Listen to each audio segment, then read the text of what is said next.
What up, guys and ghouls? Welcome to Fright Mic. I'm Sam. I'm Liz. And today, get prepared to hear me cream about this movie for the entirety of this podcast because we are continuing the month of May with our theme, Mother May I. And we are talking about one crazy mom today in... Moms, really. Really, honestly, a lineage of moms. Say a lineage of crazy moms. We are covering 2018's Hereditary.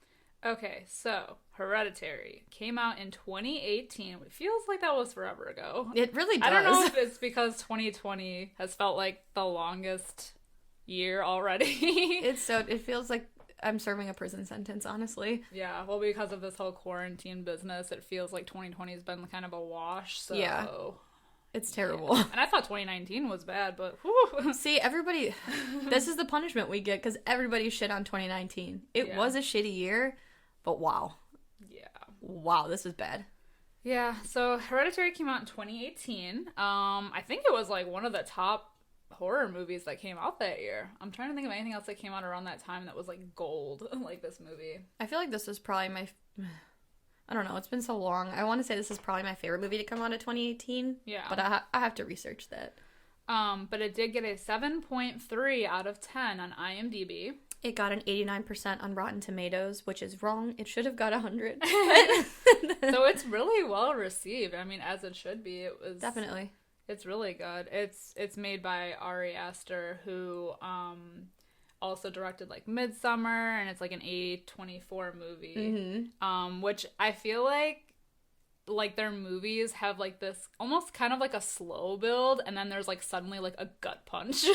They're slow burns, yes. But like in the best way possible, because it's like kind of a slow at times. Like even Midsummer was like that, where it's slow to the build, but once you get there, you get there. It's just, they have like this this dark undercurrent that carries you through, and it like really makes you feel uncomfortable. Like you know that it's wrong, but you don't know why it's wrong, and you're waiting for it, and then at the end, like you said, it's like a gut punch. I just feel like he makes like smart horror movies, you know? Like it's not the typical slasher, stab, jump scare, whatever. Right. Actually, and I was actually gonna say, it's because like I feel like this movie and a lot of his other like Midsummer too, they have like kind of like this unsettling, like emotional, like dark, twisted nature about them. So you don't necessarily, he doesn't like rely on jump scares. Yeah. He has like this like horrifying imagery, or just like these subtle things that are just creepy and like get under your skin. They like, ugh. It feels like, I don't know, it makes you feel like your blood is vibrating. I don't know, like, I don't know how to explain it. It's just like, it makes you feel icky. Yeah. You know? Because there were scenes in this movie where, like, it's just so creepy. Like, oh god, like, you see somebody in the background standing there. Like, the scene where she's, like, crawling on the wall. Oh god, I know. And it's just so eerie, but it's so quiet, and it's twisted. Yeah. It kind of, like, I don't know, for me, the whole movie kind of makes me feel like, you know, when your limbs fall asleep? Yeah. It makes me feel like my blood fell asleep. Like, it's like the hairs on your body stand up, and you're just like, ooh, I don't know. Your body's in shock. Yes, it is.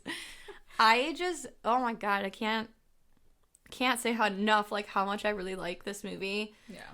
And, like, how much, even, like, more I liked Midsummer, which we'll get to later, but I just really think he's like Ari Aster is such a phenomenal director. He is. I think he's got like such a vision for his movies. Yeah.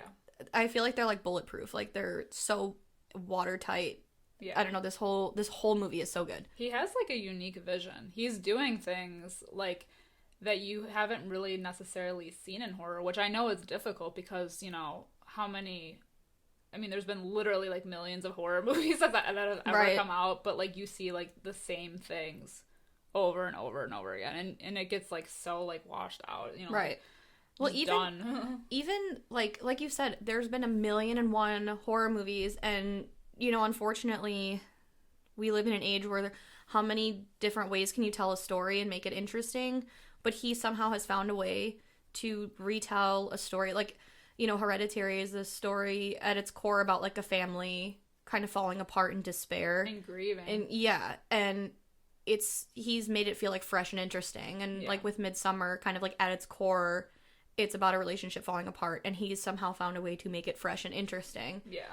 And I feel like in a way, you know how like James Wan, when he kind of first came out like in the horror realm, you know, like I guess like with like did he do Insidious? Well, he did Saw. But Saw, yeah. But his first like I think big movie other than no, I think it was Insidious. I think so. Well, whatever it was, like James Wan came out with like this style, and then everybody else that tried to do it, you're like, oh, it feels very James Wan. Yeah. I feel like Ari Aster is one of those. Like when we saw Gretel and Hansel, we were like, oh, it's very like Ari Aster or whatever, you know. So I think he has like an Ari Aster, Guillermo del Toro kind of like cocktail. Exactly. So this was super good. Yeah, and it's different because I think that like we're comparing it to Midsommar a lot because I feel like he's done both, but they're so different, but they have the same like undertones of like I said, being like emotional and like twisted, but like Hereditary is like dark, like the lighting is dark, the whole movie is like very dark, like color wise, and then Midsommar is like it's literally night and day because Midsommar is during the day and it's like sunny and it's just like you wouldn't think that anything would happen, right? But, you know, I don't know. It's like Midsommar is like a daydream and Hereditary is a nightmare. It is. Yeah. He's come full circle. But you know what's interesting, actually, is Ari Aster, he had said once that he originally thought Midsommar would be his first horror movie, and he wanted Hereditary to be more like a family drama, and he like kind of sat back and think on it and realized the potential it had for a horror movie, so he actually turned it into a horror movie. And it works so well as a horror movie. It really does. Oh my god. I can't imagine what it would be if it wasn't a horror movie, because it is so good. There is a lot of drama in it because they're dealing with this like grieving and this like family dynamic that's, like you said, falling apart, and like relationship issues and trust issues galore. So there is like drama, and it's part of like the building up to like what ultimately becomes this like crazy ending. Yeah. And it's just all so dark, but it's done in such a, like, ooh. It's, like, the only movie that I feel like that can be equal parts family drama and feels, and also decapitations. And it feels fine. But also decapitation. Right. It's a good mix. Right. Everything else just feels, like, super wrong. Yeah. No, oh my god. So the movie opens and we meet this family. It's Steve is the father, Annie, played by the amazing Toni Collette. Love her. She is amazing in like literally everything. Also, the dad is played by I think his name's Peter Gabriel. I think. That sounds right. Isn't he a singer? I don't know. Okay, wait. No, Gabriel Byrne. Yeah. I knew it was Gabriel something. But he's in one of my favorite movies that gets shat on all the time, Ghost Ship. Oh yeah, I forgot he was in that. I know. The movie always gets shit on, but it deserves justice. Oh my god, I completely that went over my head. But Steve and Annie, and then their son is Peter, and then they have their young daughter Charlie. And they have like kind of a cool like opening transition shot of like a dollhouse, like almost like a handmade dollhouse, because Annie has this job, I guess, I don't know what you would call it. She's like a sculptor of like dollhouse. So like she makes dollhouses and like little figurines and all that. Like model houses or something. I don't know. I don't know if there's like a professional name for that kind of field. Right. I don't know. It's, I guess, like mini figurines, but they're not mini. I don't know. I don't know what it is. She makes dolls. Like a whole workshop of this, and she does it for like a living. And it has like a cool kind of transition shot of like the dollhouse, and it kind of like pans in, and the room in the dollhouse becomes the room of like the next scene. Yeah. Which is cool because it says a lot about the like overarching theme of the movie, which is that these people are not so much like people, they're kind of like dolls that some outside force is manipulating. Yeah. And it's cool because I know like in other parts of the movie, like especially in school, Peter's class talks about like free will versus, like being controlled by an outside force. So like it's brought up throughout the movie, so it's kind of cool that we do open with it, and then we do actually close with it too. Yeah, I like that. Yeah. That it was outside forces, because it really is. Yeah, truly. Everything is, like, definitely already set up for these people, and they're just kind of which you find players. Out later, it is. Yup. All along. But the family is attending the funeral of Annie's mother, Ellen. Yes, Ellen. And you can kind of, like, just get the gist that, like, nobody really seems sad about this. Like, Annie mentions a little bit later in the movie that she had kind of, like, a difficult relationship with her mother. Yeah. And so they were kind of, like, on the ins and outs most of their life. Like, they just disagreed about a lot. But, yeah, they attend this funeral, and it's just very weird. Very weird. Not even, like, the people attending it seems sad. Like, the one guy, I remember, doesn't he, like, give Charlie, like, a thumbs up and he's grinning by the coffin? Yeah, it's a very weird scene. Yes. But also, here's, like, where my dorkiness comes in, because, well, I didn't notice this upon first watching because Midsummer hadn't come out, but in Midsummer, they talk about how their life, they do it in, like, every 9 years or so. You know, it's, like, spring, summer, fall, and winter. I think it's 9 years. And when somebody, you know, reaches a certain age, it's like 70, whatever the multiplier of that is. 9, I'm really bad at math, but like 70, whatever. Yeah. Then they take that leap and whatever, and they sacrifice themselves. And when I saw Ellen's mom was 78 when she died, I was like, oh my God. Connection. But it's not. So anyway. So, like, obviously, because, like, they come home that day and Annie's kind of like, I don't feel as upset as I should be, but she's kind of consoling her kids. She's, like, checking in on them to make sure they're okay. But the one that seems the most upset is their daughter, Charlie, who says, like, you know, like, she grew up with her grandma and she was obviously really close with her. But she has this, like, really weird offhanded comment about how her grandma wanted her to be a boy. Yeah. And Toni Collette even says, like, oh, you were always her favorite. And she was like, no, she wanted me to be a boy. Yeah, it's just very weird. We also find out that Charlie is allergic to nuts at the funeral. Yes. They make that abundantly clear. Which is, like, something that's important later. Also, she has this weird, like, tick about the clicking noise.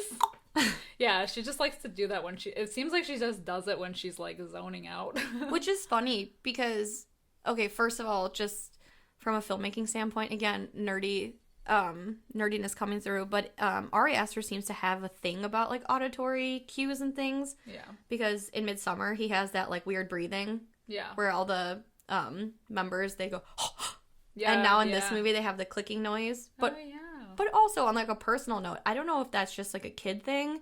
Maybe. Because when I was little, I had this weird thing where I would just go, and I didn't think anyone else could hear me, and I would do it, like, kind of like how Charlie does it every, like, so often. Yeah. And I don't know why. And my dad would be like, why are you doing that? Right. And I'd be like, you could hear that? So I don't know. I don't know if it's, like, something greater. But also, I also noticed this upon, like, my 90th viewing. They kind of make Charlie almost like a bird. Did you notice that? Because the first time we see her, she's in a tree house. Yeah. That kind of looks like a bird's house. Oh, that's true. And she has all the drawings of, like, birds in her room, and she kind of clicks and makes those noises like a bird. Yeah. And she has, like, a face that kind of, like, it's, like, very delicate. Yes. And she even cuts the head off that bird. Yeah. Like, I don't know, it's just, they make her seem like a bird. And she's a bird child. She's a bird. And to me, maybe I'm thinking too much into it, but I'm like, oh, birds symbolize freedom, and they don't have any freedom, and they're trying to bring forth this demon so the demon can be free. So maybe it's got something to do with it. I don't know. There's probably, I mean, honestly, this movie has so many, like, symbols and connections that it wouldn't surprise me. Right? In the slightest. That was, yeah. That was definitely where my brain went. Yeah. But, like, Annie is kind of going through some of her mom's things, and she sees, like, she finds, like, a book full of, like, a book on spiritualism. And one of the creepiest, like, parts right away is that she's, like, leaving the room, and, like, she turns the light off and looks over, and she just, like, sees the mom like she's standing in there, the shadows, but like as a ghost, and she's just like, Mom. She's smiling too. Yeah, the ghost. It's just so like creepy. Eerie. Oh, it's so creepy. But it's not like a jump scare. Like there's no like no, you know. Yeah, there's no like jump like noise. No music sting. No nothing. Like it's. Yeah. Just it's straight eerie. It's like something out of Insidious. But she turns the light back on. Of course, she's not there. She gone. Oh. So it's also interesting too because while she's going through like the shit in that room, she finds like she's going through her mom's shit and she finds like books on spiritualism and she finds this like weird note and it's very cryptic saying like essentially like, oh, I'm sorry about, the sacrifices, but you'll see eventually how the rewards will pale in comparison to the sacrifices that we made. Like, it was all for like the greater good essentially. And it kind of doesn't make sense at the time, but like at the end of the movie, it definitely is like, oh, we get it. Yeah, like she's just rifling through these things, not knowing what it all is, but like we know by the end of it that it all comes together. Yeah, and then it makes sense. We also see a weird like model that Annie has made, and it's like Annie in the bed breastfeeding a child, and her mom like standing over her with her boob out, yeah, like offering to like feed the baby. Basically, it's gross. Yeah. But I feel like that's like a whole metaphor for their relationship. Honestly, like the overshadowing everything. Yeah, it's so good. Yeah, there's just like really good, like the next scene after that is like the bird flying into the window at Charlie's school. Yeah. Because Charlie's just kind of like in a daze, like through most drawing. Yeah. Like especially the first half of the movie, she's drawing, she's like doodling or whatever. Bird flies into the window, and that's the scene. I think it was actually in the trailer of the movie when she like goes outside to see the bird and she cuts the head off. Yeah, she takes the head and like puts it in her pocket, and I'm like, it's the first decapitation of many in this movie. Yeah.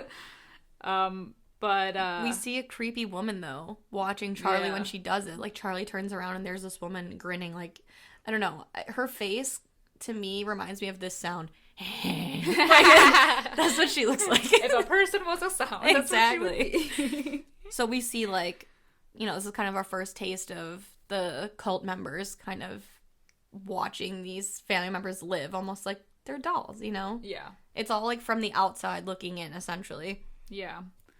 And then there's like the call that the husband gets about from the funeral home about the grandma's grave being desecrated. But he doesn't tell Annie right away because he doesn't want to upset her, but he's just like, what does that mean? And right. Yeah, so she's only been buried a week and someone's like already dug her body up. Yeah, and then it's like weird that he doesn't tell her, but it's also weird that she's like, I'm gonna go see a movie, and she goes to that like grief support group. Yeah. And that's kind of where we get more insight on Annie's character, and she talks about her like long string of like mental illness in her family and how her mother was like this very secretive woman and her father died and her brother committed suicide. I think she said he like hanged himself because his mom he left a suicide note, and in the note he says like that their mom was trying to put people inside of him, and he committed suicide, and then she stayed away from her mom when she had her son Peter, and then let her mom back in her life when Charlie was born, and she was like obsessed with Charlie, and I don't know, it's like so tense. The scene.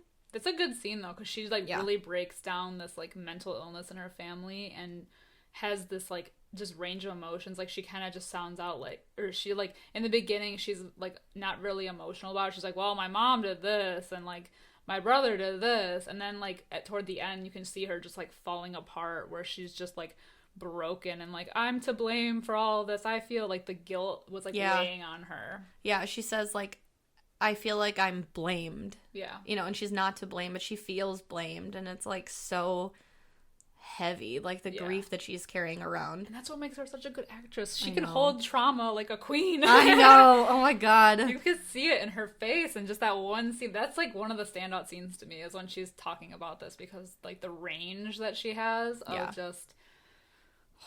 well, it's like, there are so many of my favorite moments in this movie because of her, like, later on when they have that, like, tense dinner scene, and she makes this, like, horrible face, and then she tells him, like, wipe that face off your face, or whatever, like, the faces that she makes, like, if somebody were making them at me, I would kill myself. Like, they are so, oh my god. She just, like, has that, like, that scene specifically, because it's so intense and she's like screaming and having her fit, it almost like takes your breath away because you're like holding your breath for everybody else in the room and you're like, oh god. I know.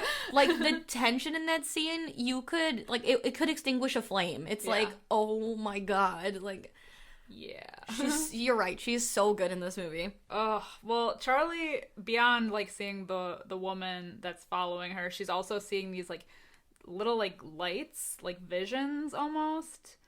I can't even, it's like when the light hits like a wall, like that kind of thing. Yeah, I described it as like a prism. Yeah, you know, it's kind of, it's not orby. no but it is like that. Yeah, it's like when you hold a mirror in the sunlight and it makes that reflection. Yeah, that's what it looks like. Yeah, but she keeps seeing them everywhere, and so, and then it's really interesting. I mean, I don't know what it has to do with anything other than, like I said, people on the outside looking in, but we see like a scene of Peter and he's smoking and he's blowing the smoke outside his bedroom window, and then like we see it kind of from far away, and then it's almost like it's like right up against the camera, like almost like it's coming from someone who's behind the camera. We see breath.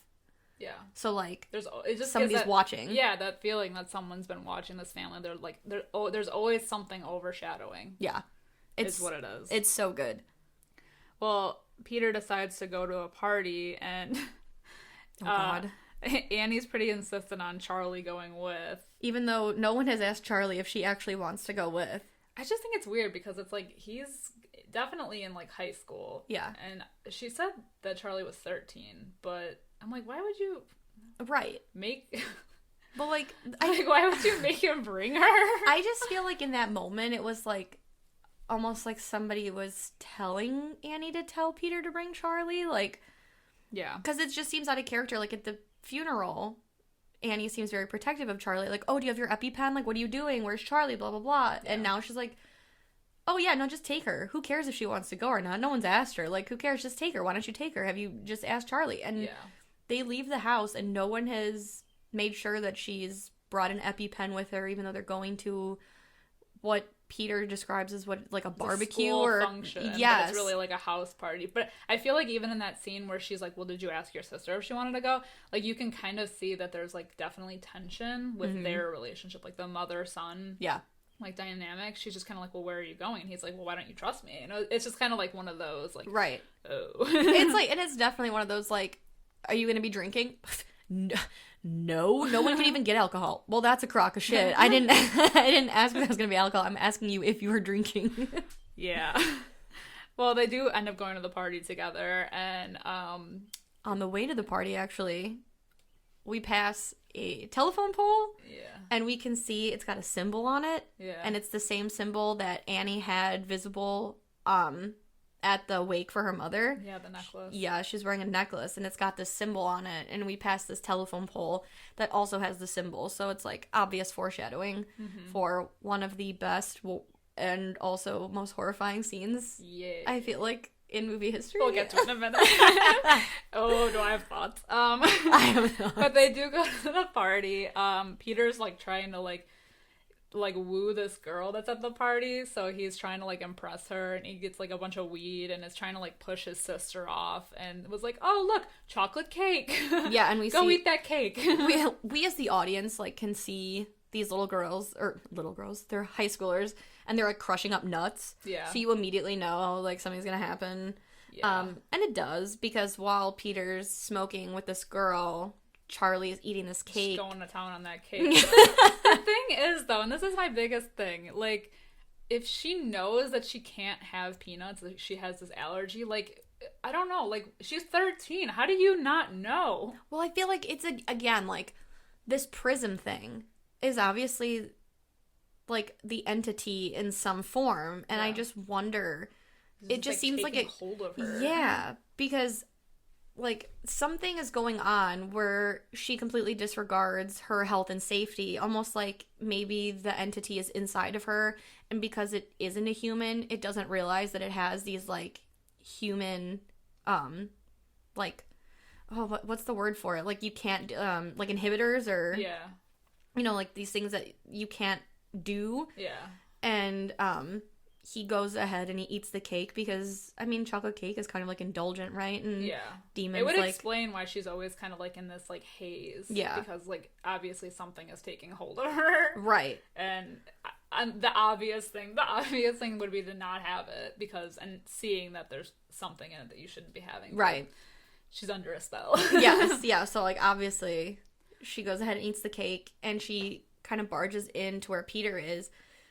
And she's like, something's obviously wrong with her. And she says, like, I think my throat's getting bigger. Yeah, she's going into, like, an anaphylactic shock. So then we cut to them in a car, and Peter is driving super fast. To a hospital. Yes. And she's in, like, Charlie's in the back seat. And she's kind of, like, flailing around, and she's grabbing at her throat, and she's struggling to breathe. And it's just, like, so tense. Like, you can tell, like, something's happening. And I don't even, like... I've seen this movie a million times. I don't even know if there's music playing during that scene because it's just so, like, crazy. Yeah. And she unrolls the window to try to get some air, and she sticks her head out the window. It's never a good thing when you stick your head out the window. Because she's trying to breathe, and there's an animal in the road, so Peter goes to swerve out of the way to not hit the animal in the road, and... pull. Remember that pull from before? It's still there, and it took her fucking head off. Clean off. I could not believe when the first time I saw this movie, I think that everybody's first time seeing this movie, when this scene happens, everyone is just kind of like shocked. And like the look on Peter's face when he knows what's happened but doesn't want to acknowledge it. Like, it's like he knows and he's so in shock that, like, and we're all in, like, the same state of shock that he is. Oh my god. Like, it just, the shot is just him, like, I feel like it's, like, the rear view mirror, and it's a close-up on, like, his eyes. Yeah. And, like, he just does such a good job emoting the terror, like, the sheer terror in his eyes. Like, almost like he doesn't blink, and like there's like a tear forming. Like, it's just so, it's such a tight shot, and you just feel everything. But you don't see her in the back. You saw her hit the pole, and then it just flashes to his face, and it doesn't go anywhere else. No. Just, it's on his face. He drives home. She drives the whole way home. Just goes straight home and walks to his room and leaves her headless body in the backseat. Like, what? And, like, he doesn't sleep all night. Also, doesn't say anything either. No! Oh, okay. I heard that this, like, scene was based on something that actually happened. Ugh. Like, To who? Right? I heard it was, so, like, two guys were drunk, and they were, like, obviously out, and they decided to get behind the wheel and drive. And his one friend, I don't remember now. I think he was going to be sick or something, and he hung his head out the window. Oh, God. And, yeah, the friend, like, hit something and decapitated his friend, but because he was drunk, he did not know. Ugh. And he drove the whole way home, and he left the body in there because he thought his friend was just asleep, and he went inside and went to sleep.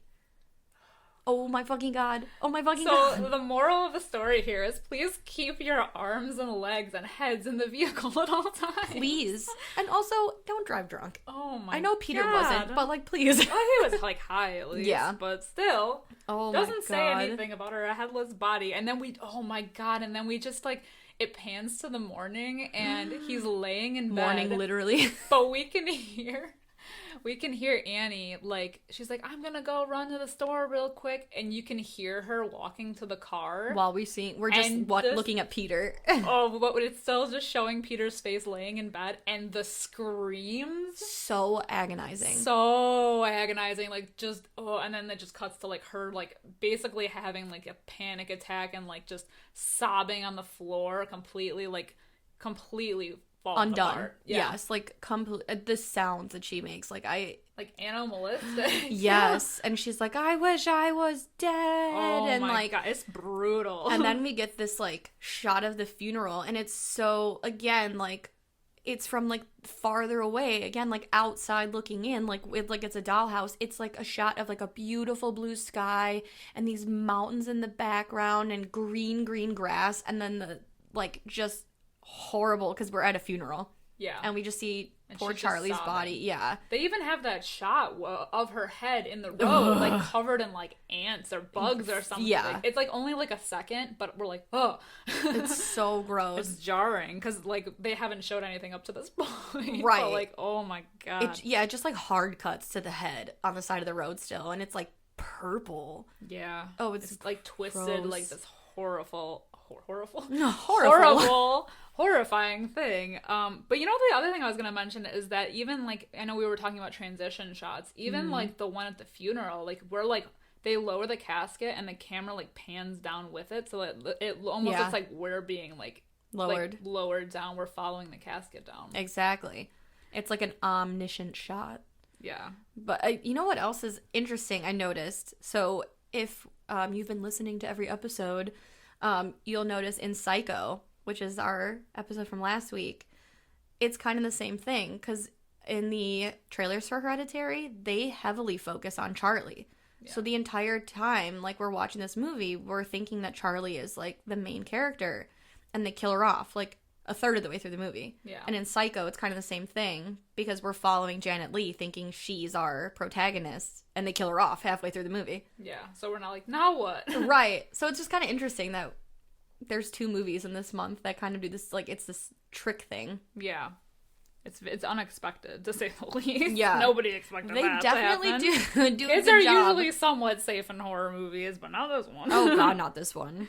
Well, Annie's obviously grieving, and she tries to go back to, like, the counseling group, but ends up deciding that she just can't do it. But she does meet someone in the parking lot who kind of, like, flags her down, and it's this woman named Joan, who says, you know, she lost a son and a grandson, and if she needs anything, you know, she can confide in her. Yeah. Also, this scene has my favorite, I don't know how to describe it, but when Joan is like, oh yeah, my son and grandson, they drowned, blah blah blah, she just goes, oh my God. Yeah. It's like, I don't know why, I laugh every time I hear it. She's, oh my God. But I did think it was interesting that Charlie died and she was 13, and I don't remember which kid it was, if it was Joan's kid or grandkid. They died at the age of 7, and 7 and 13 are considered lucky and unlucky numbers. Ugh. So I don't know if it means anything, but it was meant to be, right? We find out later, but oh, it's creepy though. But yeah, like, Joan gives Annie her number, and like you said, she needs anything.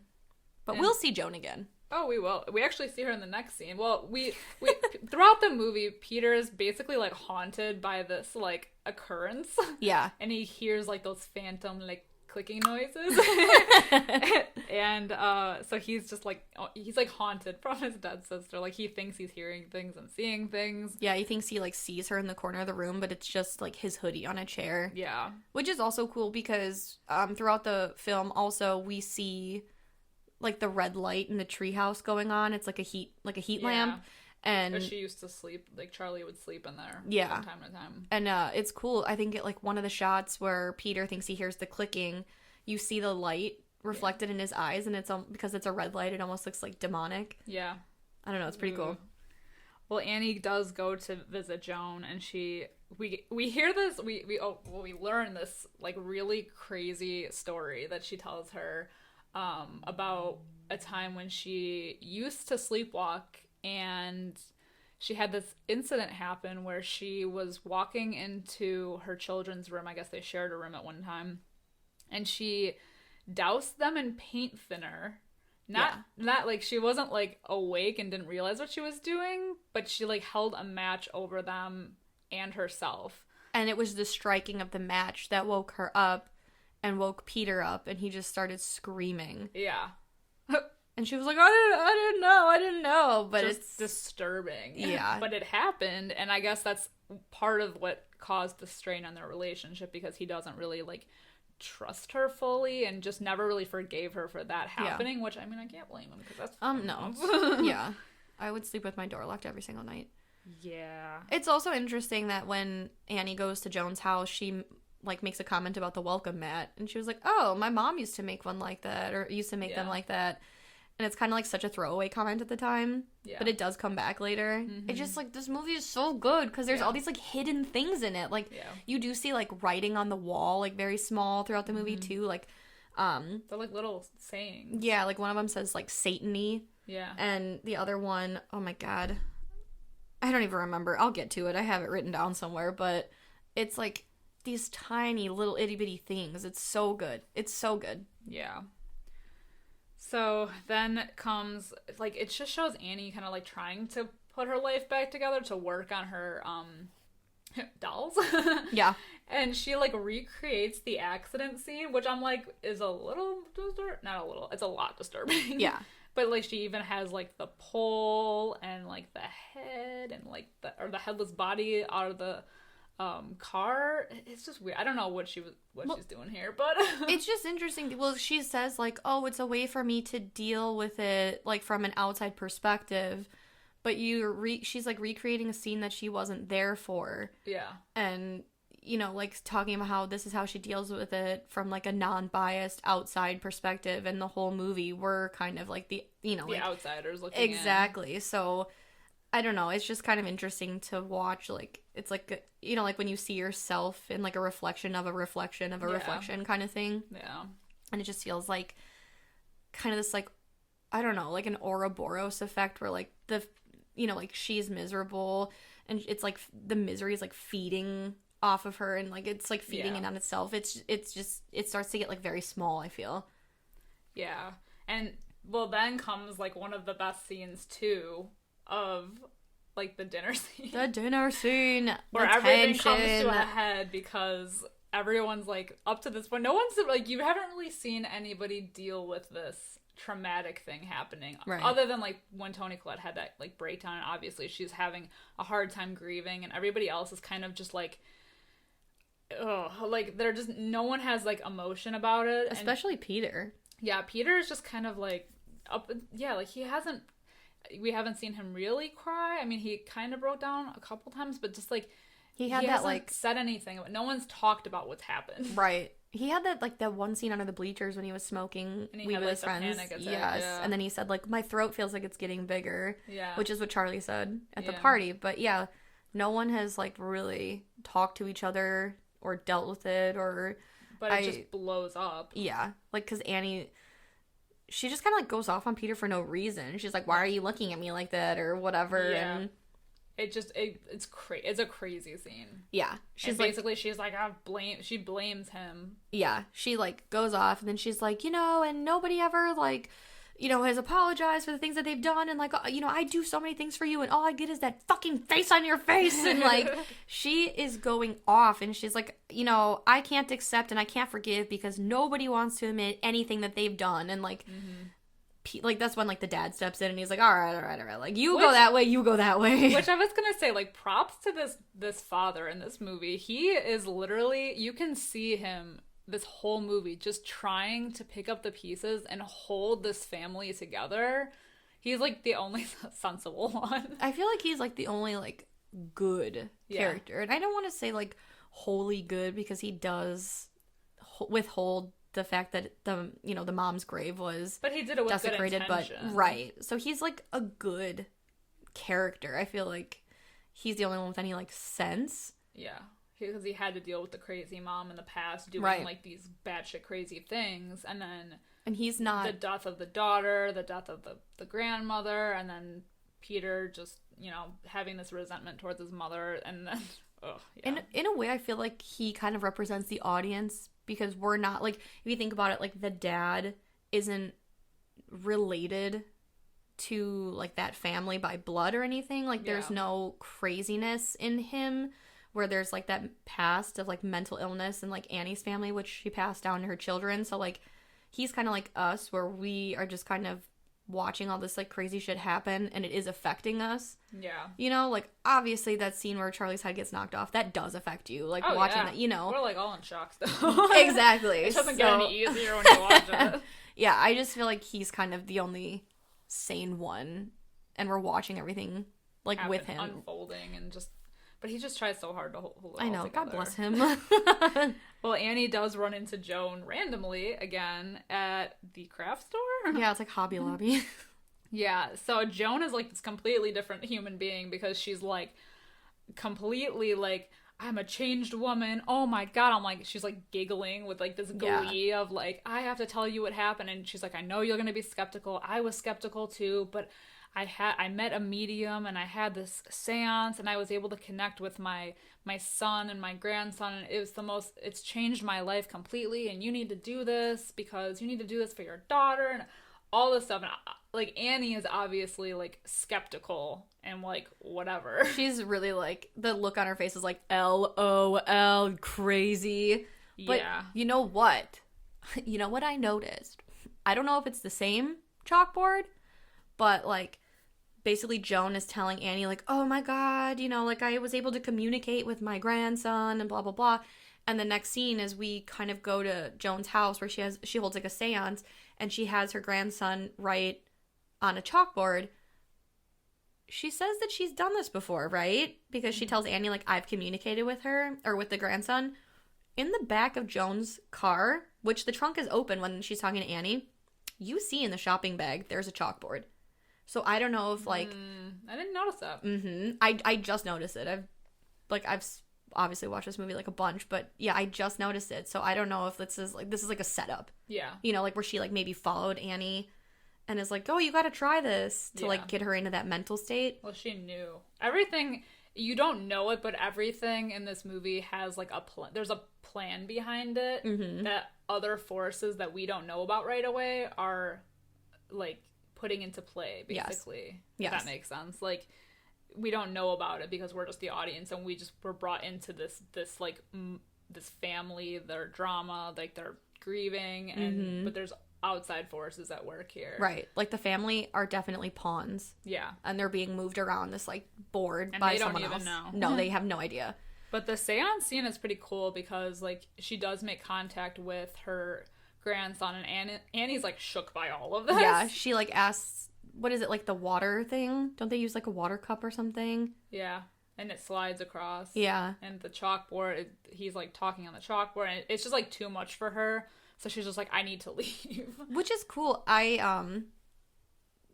like at the chalkboard scene, they actually did have the chalk on the board. They used magnets. I did hear that. That's so dope. It was really hard to do, but he was able to. That was like his. I don't remember what she calls it, but that was like not the portal, but that's what like she used to communicate with her grandson. So she told Annie that she has to find something of her daughter's to use to like communicate with her. And she also makes it a big point to make sure, she's like, get your family together. Make sure your son's there. Yeah. Like she specifically calls out the son and is like, make sure your son is there when you communicate. Make sure your whole family's in the house when you try this. Yes. So it's like, okay. And again, it feels kind of like a throwaway thing, but it's interesting that she like makes it a point to be like, every member must be in the house. Your son, everyone. Yeah. Don't forget your son. And she's like, okay. And Annie's still like shook up about this, but like one of the things that stands out that Joan says before she does leave is, you know, your daughter is not dead. She's still here. Yep. And while Annie's driving home, she hears the clicking noise and almost freaking swerves off the road because she's like, what? But she does hear the noise. And I think she like goes to bed still skeptical, but she has those like nightmarish visions of like, that nightmare where she goes into Peter's room and he's like completely like, it's like his dead body's like covered in ants and just this like horrible nightmare. Which is interesting that they use like the ants because she like wakes up and sees these ants and she follows them because the ants are what's covering Charlie's head. But also if you think about it, the ants, they colonize. Yeah. Kind of like a coven. Yeah. It's like a group that's like very tight knit, and that's kind of like what we end up dealing with is like a coven at the end. Right. So all this like imagery, like it's all this like, I feel like the movie is like explained, but in like symbols that you don't know what to look for until you've seen the movie. And cues. There's always a cue. Yes. Yeah, but yeah, this nightmare scene is so good. Yeah. She like kind of talks to him. It's like a nightmare within a nightmare because she has that vision. She screams. And then we see her still standing in Peter's room, but he's awake this time. And she like he's just kind of like, why don't you trust me? And she's like, I never wanted to be your mother. And talks about how she tried to, like, basically kill him as a baby, like, when she was pregnant. Like, she tried to have an abortion. Have her own abortion. She felt pressured. Her mother, like, pressured her. She tried to have a miscarriage, and it didn't work. And then all of a sudden, like, they're both crying, and they're both wet. And you hear, like, the match striking. Yes, and there's a fire. Yeah. And then Annie wakes up.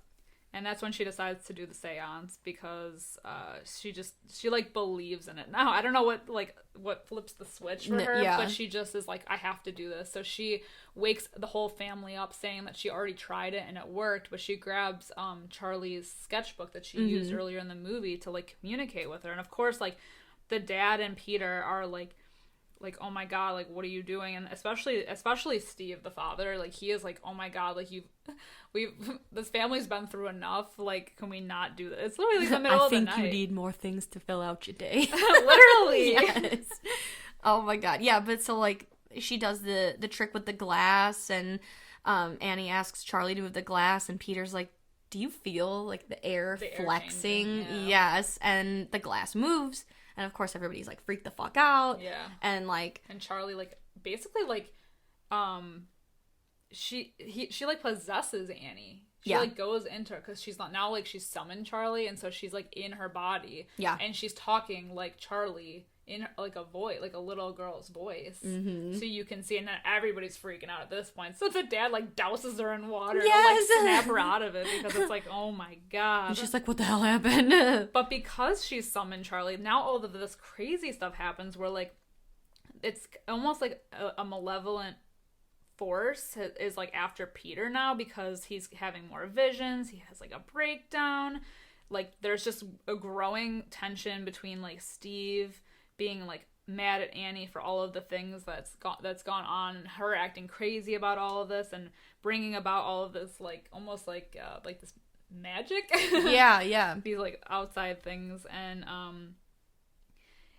also the scene of, like, Peter, one of the visions he does have is the one of Charlie standing in his room in, like, the corner, and he, like, kind of sits up and her head falls off, which is so fucking cool. And it rolls off of her body, and it's like, just, he looks down and it's just a basketball, but it's like, oh my god, it was like one of the best scenes ever. Oh my god. Well, obviously all of this stuff just keeps happening more and more. Like, the spirit that is kind of hovering over this family, which they thought was Charlie, is kind of becoming more of, like, a violent force. So Annie tries to burn the sketchbook to get rid of it, and then her arm starts on fire. Yeah. So, like, I don't know, it's almost like protected. Yeah. In a way, like, it's already entered the world and can't be, like, taken out unless you, like, take out yourself. Yes, exactly. So she has no choice but to, like, take the book out of the fire and, like, you know, rescue it, basically. Yeah. So I'm obviously freaked out. Well, she is freaked out, so she goes to Joan's house, and she's, like, banging on the door, and we get this, like, cool shot where we are inside of Joan's house, and we see there's this triangle, and we've seen the triangle before. We had seen it earlier in the movie. Annie is just casually walking through her house, and she notices that the room that her mom was staying in, the door was open, and there was this triangle on the floor. Yeah, so it's the same symbol as the camera's, like, panning around Joan's apartment. Right. And then we see the triangle, and then it's, like, carved into the table, and in the center of it, there's a picture of Peter, and I think his, like, eyes are X'd out. Yeah. And, like, obviously she doesn't see it because she's outside, but then we see, like, there's more decapitation. We see, like, decapitated animal heads. Mm-hmm. And then back at school, Peter has, like, that, he, like, sees her. Yeah, he sees her. Joan. And she starts, like, yelling things at him, like, Peter, I expel you, and stuff. And so it's kind of the first time we're seeing somebody coming after Peter. They're trying to get, like, they're, like, when she says, like, I expel you, she's trying to, like, call Peter almost like his soul, like, his, like, being out of his body, because they need his body. So, like, it's this whole, like, intense scene. And then we cut back to Annie, and she looks down at the welcome mat that she had mentioned before, like, oh, my mom used to make these, and she notices the symbol, which is the symbol of Paimon, the demon. And I don't think she knows that Who's, yet. Like, the king of hell. yes, he's, like, the god of mischief. Yeah, she does her research after that, but she does find out that it's the same symbol that's been appearing, and it's a symbol of, like, the followers of this Paimon. Yes, he's, like, one of the, like, kings of hell or something, and she goes home, and she opens one of the books from her mom's shit that she was looking at before. Yeah, and she sees, like, there's all these highlights about Paimon, and it says when invoked, it will possess the vulnerable host. Only when the ritual is complete, Paimon is then locked into the host. Once locked in, a new ritual required to to unlock possession. So it's all this stuff like about kind of what's going on with like Joan trying to expel Peter, but they need a male host. Yes, which is why she's now after. Why this malevolent spirit is after Peter. Yes, because this thing prefers, like, a male. Yeah, and she sees the photos of, like, Ellen and Joan. Yes. Like, together with the same, like, so they were in the same coven, basically. Mm-hmm. And we see, like, photos of Ellen, who's the mom, and she's, like, basically, like, showered in flowers. Like, it almost kind of looks like something out of Midsummer. Like, she's in a white gown, and it just... Foreshadowing. Right. It seems kind of like almost like she's the chosen one, or, like, the lamb, I guess. I don't know, like the sacred animal or whatever. So at this point, things just get, like, crazy because Annie, like, goes up to the attic and finds the corpse of her dead mother. Who's decapitated? Headless. Like, just, and then, like, they, so she, like, is obviously freaked out. She tells, Steve about it, and... She, like, he's just, like, the scene, because she's, like, you have to go up there, you have to look and see what this is, but she's, like, completely lost her mind at this point, like, yes, and he's just, like, oh my god, like, I will do this, but, like, leave me alone about it. Well, he's, like, already crazy because he picked up Peter from school because Peter, like, got possessed by that prism thing. Yeah. And bashed his head into the desk and, like, broke his nose. Yeah. It's, like, so fucked. Something, like, made him do it, because, like, he was, like, contorted. Yes. Like an exorcist. My God. An exorcism. He's got, like, a lazy eye and, like, everything, and, like, his mouth is in a snarl, and his, like, hand is up high, like, he's mimicking, like, hanging himself, or... Oh, it's so messed up. Oh, God. It happens literally, like, during his class, and everyone in the room is just, like, staring at him, and no one knows what's going on. Like, he obviously, like, you can see with his eyes, like... that he doesn't know what's going on, and he's, like, terrified. Yeah, it's so Something fucked. is taking hold of him. But so, like, yeah. So Steve is just freaked out already about that, because he's like, oh my god, like, this thing is clearly trying to hurt my family. And Annie's, like, all freaked out, and she's like, you need to go look, there's a body upstairs, and he goes, and it's, like, I don't know why it's so funny, because he's like, holy shit, like, there is a body up there. You don't see him, you see him go up the ladder, but you don't, like, he just screams. It's like, oh my god! Right. So, like... he's, like, completely unhinged, because now he's, like, you did this. Like, right. to Annie, he's, like, you dug crazy. her up. Yes. Yeah. He's, like, completely blaming her because she's hysterical. And he's like, you did this, and that's why you've lied about, you know, going to the movies. And exactly. Oh. So she's, like, begging him. She's like, you need to throw this book in the fire. Please, please. You just need to do this for me. You need to throw the book in the fire. And he, like, refuses. So she's like, fine. And chucks it in there. And she kind of, like... we kind of expect that she's going to start on fire from what we've seen before. She's like, I'm willing to sacrifice myself, you know, because she already did this before with the sketchbook, but she started on fire, but she knows that this is the only thing that's going to save Peter in her mind. Mm-hmm. So she just chucks it into the fire. And then she doesn't start on fire, but he does. And he, like, burns to a crisp. He just combusts into flames. It's insane. Which are like, oh my god, and she's just, like, horrified. Yes. And then horrified. She's horrified, and then, like, you see this, like, she's being possessed now. Yeah, at this point, she just changes. You can see it happening. Exactly. Like, you see her face. Like, she almost comes into, like, a calm. Mm-hmm. And after that, this is like when shit really just picks up. It's, like, my 1,000 part now. Because this is the part that I was telling you about when there's... like, the slow build up until this point, and this is the gut punch. This is the gut punch. The last, like, 15 minutes of this movie is the gut punch, because just everything is off the wall. Literally. Yes. Literally. Yes. So, like, we see it's nighttime now. Peter wakes up. He's kind of, like, realizing everything's quiet, and he's like, hello? Like, Mom, Dad? And we see, and you don't notice it at first. You really don't. I didn't notice it at first. Oh my god, it's so fucked. It's like you see Annie, who is behind him, but not just behind him. She is behind him, and she is on the wall, like between like the wall and the ceiling. Like she's like hovering, yes, in the corner. She's like Spider-Man herself. Yeah, in the corner of his room. It's all dark. You can just see like the moonlight going into the room, and he's like waking up slowly, just trying to like figure everything out, as if like he had one of those naps where you wake up and you like don't know what year it is. Right.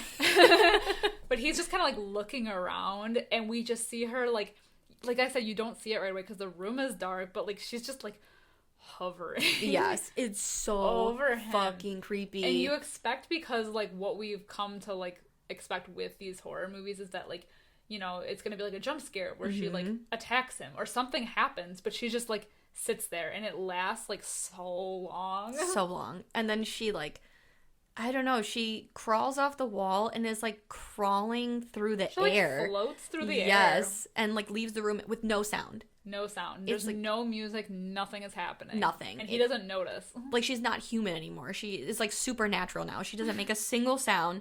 So he gets out of bed, and he's like walking through the house, and he is like calling for his mom and his dad, and he comes and sees like the whole house is in disarray, and he ends up finding his dad's crispy corpse. Yes, crispy corpse. And even this scene is terrifying, because when he's approaching the corpse, there's another shot of Annie again sitting on like almost perched on the ceiling in the corner behind him, and he still doesn't notice. It's so my god. It's so creepy. It's a deafening of silence. Yes. And like we see her there, and you know, we had seen her like move before, but it kind of cuts then from the shot where we see her above him to like Peter turns and he sees a naked man, like fully nude man, and it's the same man from the wake where he was like smiling. Yeah.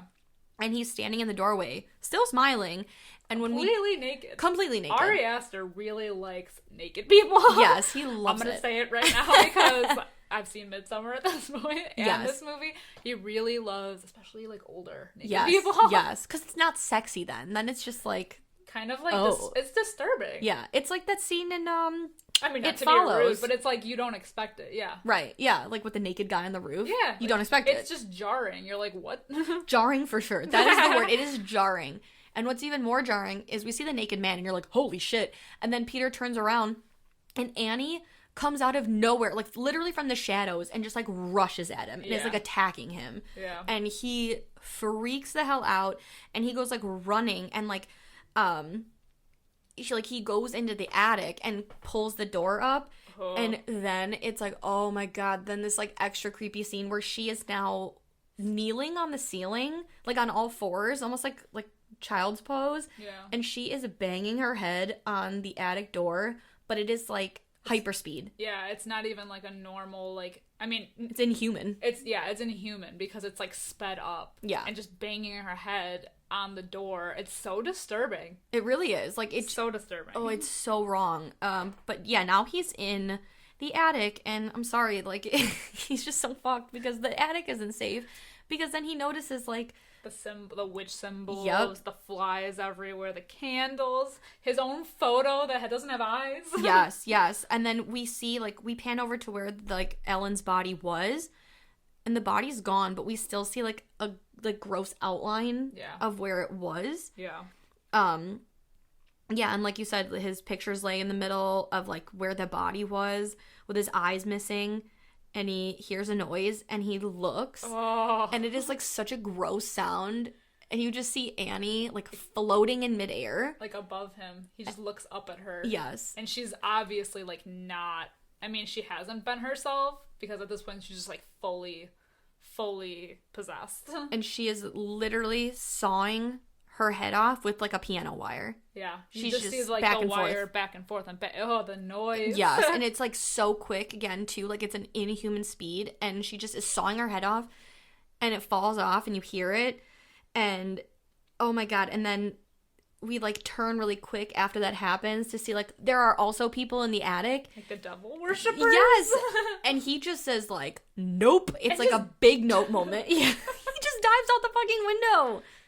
It's like the third floor of the house, and he just like straight dives out the window and lands in like a patch. Yeah. Which should kill someone, but he ends up like waking up. Yeah. And he follows sees that glowy light that Charlie saw in the beginning, that prism. Yes, that prism. And he follows it along with his mother's headless body like floating up into the treehouse. Up and he sees the headless body of his mother floating up to this tree. This sounds crazy. Like when you say it out loud, we're like, oh my god. But the headless body like floats up to the treehouse. And then the light attracts him, so he like follows her up the ladder. Mm-hmm. But it's almost like at this point he is no longer himself now. Yeah, I'm thinking that like he's somewhere between like flying out the window and hitting the ground, that prism thing, it took hold of him, and that's what, because it's like the Peter we know would not be, well, maybe it would, but like he wouldn't just like follow that creepy ass body, headless body up the ladder. Like, well, that's what I'm thinking. Like when they all have freaked him out so much that they have forced him to kill himself in a way. I think he like died when he dove out the window, and that prism is like hold of him. Yes, he was the male host that was needed. Exactly. So now like he goes up into the treehouse, and you see all of these cult members in like different states of undress. Like some are naked, some are in gowns, like, and they're all in like child's pose basically, and they're facing this statue of King Paimon or Paimon, however you say it. And it's got Charlie's head on it, which is next to a bird cage, which I, said in the beginning, like it's all this like bird symbolism. So, like, his mom and his grandma's headless bodies are also there, and like, they've been positioned.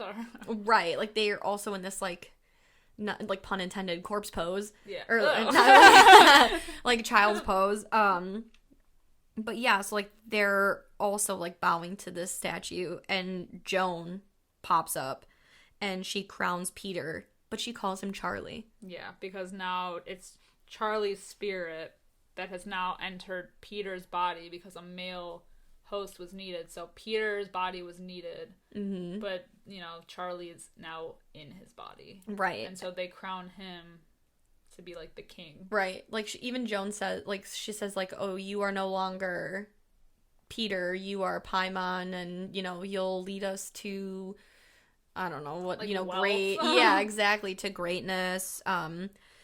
You are one of the 8 leaders of hell. We are devoted to you now. Like, it's very culty, coven-y. They've got their leader. But everything that's been done to this family has been done for this reason, because they needed all of these things to come into play so that this moment could happen. Yeah. Like, they even say something like, we've corrected your first host and given you this, like, healthy male body. And it kind of, like, comes like a full circle moment with the letter that we find from Annie's mother, like how she was talking about earlier, like, oh, you won't understand until later, but your sacrifices will pale in comparison to our rewards that we reap. And so it's kind of like these are the rewards, but look at the cost to the family. Like no one is left except Peter, who's not even really there. Right. It's actually Charlie who is actually Paimon or Paimon. Yeah, but it makes you wonder, like, some of the like questions I was thinking about was like, why did they wait, or like what, like was Charlie like the perfect age to have this happen, and that's why they wanted her to be like this to happen right now? Well, see, was it Peter's body? Like, were they relying on him being a certain age or her being a certain age? I think so. Obviously, we learned from like the like grief counseling group or whatever that she went to, how she said that she like her husband had told her to like excommunicado her mom basically when she was pregnant with Peter. And when she was having that nightmare with Peter where she's like, I tried to get rid of it, my mother was pressuring me, like I think we learned that she never wanted kids because she was afraid of the illness and like of what her mother was doing. Her manipulative nature. Right. So I think like with her keeping away the male, it's almost like with her brother killing himself saying, like, she was putting people inside of him. I think maybe subconsciously she didn't want her mother to be around another male. Yeah. And so when she had Charlie, it was a girl. So she's like, oh, you know, who cares? They started talking again. And she kind of gave Ellen Charlie.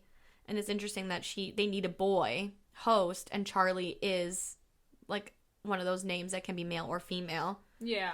So I think that maybe Charlie dying at 13 might symbolize something. I don't know necessarily if it has anything to do with Peter's age, but yeah, I think it is very much so, like... maybe it's just because she's, like, naive.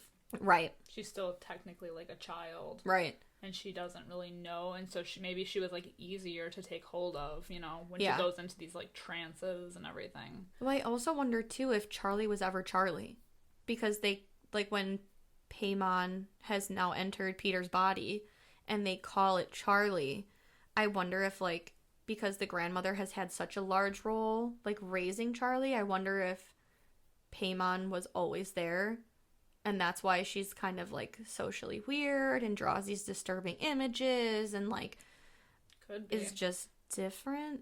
Yeah, I always just thought it was just the influence of the grandma. Maybe she was whispering sweet nothings into Charlie's ear this entire time. I don't know. But yeah, obviously, like, and even from the beginning, we see that Charlie is kind of, like, a weird kid. Like, she does, like, the weird things in the beginning, like the cutting off of the bird's head, the, like, like you said, disturbing drawing. Like, it's just very weird. So there's something off about her. Yeah. So it could be, like, the influence of her grandma, or, like, just Paimon, like, trying to maybe, even if he wasn't fully, like, taking over her body, like, maybe there were people trying to get in to, like, influence her, you know. I definitely think so. Spells everywhere. Exactly. And that's why she's got, like, all the writing all over her room, too. Yeah.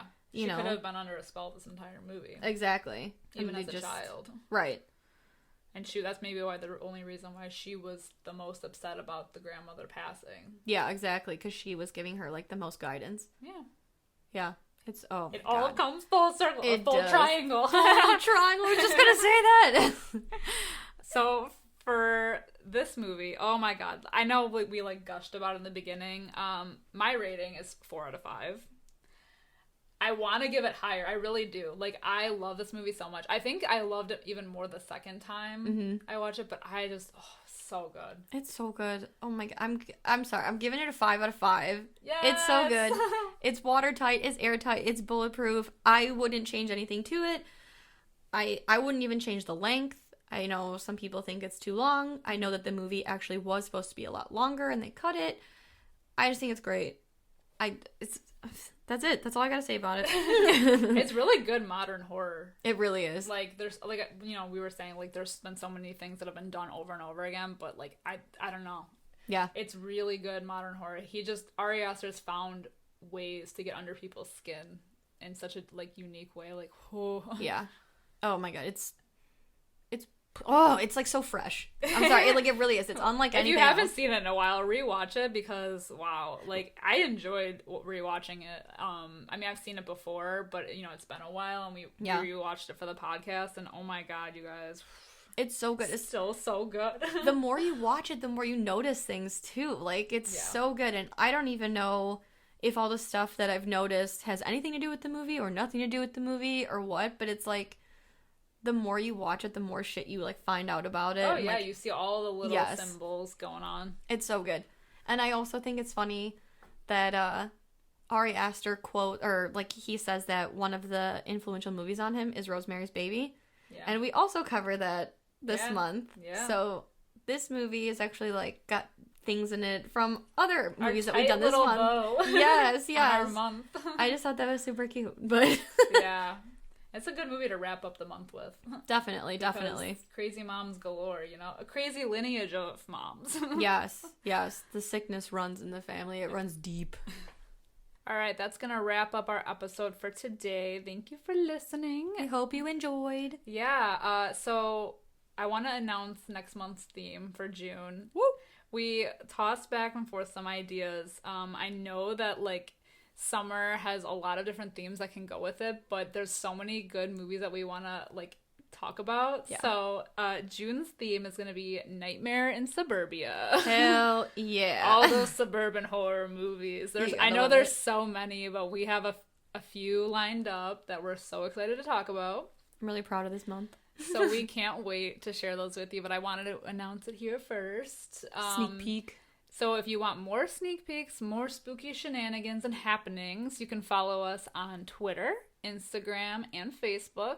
We got a lot of creepy content on there. We do. We got funny stuff. Yeah. Funny horror, actual horror. Yeah. We got some fright facts. We got a lot of good stuff happening on our social media. So give us a follow, subscribe. Anything you can do to help us grow our channel is much appreciated. Yes.